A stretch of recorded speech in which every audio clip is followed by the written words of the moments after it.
കർമ്മേലിൽ നിന്ന് ആഹാബ് ഇസ്രായേലിലേക്ക് പോവുകയാണ്. അവിടേക്ക് തന്നെയാണ് ഏലിയാവിനും പോകേണ്ടത്. ആഹാബ് തൻ്റെ പ്രതാപത്തിൽ, തന്നൊരു രാജാവല്ലേ, തൻ്റെ തേരിൽ പ്രൗഢിയോടുകൂടി യാത്ര ചെയ്യുമ്പോൾ, നമ്മളൊക്കെ ആണെങ്കിൽ നമ്മൾക്ക് കാറിൽ യാത്ര ചെയ്ത് വരുമ്പോൾ വഴിയിൽ വെച്ചൊരു സ്നേഹിതനെ കണ്ടാൽ ഒരു ലിഫ്റ്റ് കൊടുക്കാൻ നാം തയ്യാറാകും. ഒരേ സ്ഥലത്തേക്ക് പോകുമ്പോൾ, ഒരേ ദിക്കിലേക്ക് പോകുമ്പോൾ, അതാണ് മനുഷ്യത്വം. പക്ഷെ ഈ രാജാവിന് വേണമെങ്കിൽ ഏലിയാവിനെ തൻ്റെ തേരിൽ ഒരു സൈഡിൽ ഇരുത്തി ഇസ്രായേലിൽ എത്തിക്കാമായിരുന്നു.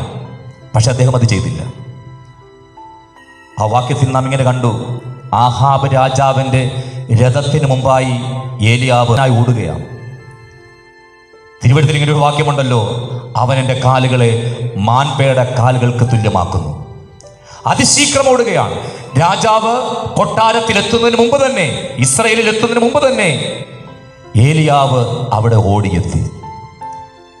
73-ാം സങ്കീർത്തനത്തിൽ 24-ാമത്തെ വാക്യം ഇങ്ങനെയാണ്, നിന്റെ ആലോചനയാൽ നീ എന്നെ നടത്തും, പിന്നത്തേതിൽ മഹത്വത്തിലേക്ക് എന്നെ കൈക്കൊള്ളും.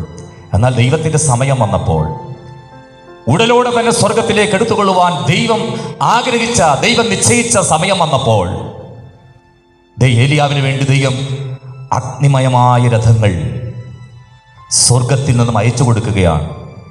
ഏലിയാവിനെ ആ രഥത്തിൽ ഏറ്റി ഉടയ തമ്പുരാൻ തൻ്റെ മഹത്വത്തിലേക്ക് കൈക്കൊണ്ടു. എന്നെ കേൾക്കുന്ന പ്രിയരെ, ലോകം നമ്മെ സഹായിച്ചില്ലെങ്കിലും, ആരും നമ്മെ ഗൗനിച്ചില്ലെങ്കിലും, നാം കരുതുന്ന ആളുകൾ, നാം ശ്രദ്ധിക്കുന്ന ആളുകൾ, ഒരുപക്ഷെ നാം വിചാരിക്കുന്ന ആളുകൾ നമ്മെ സഹായിപ്പാൻ, നമ്മെ കരുതുവാൻ തയ്യാറാകാതെ വന്നാലും വിഷമിക്കേണ്ട.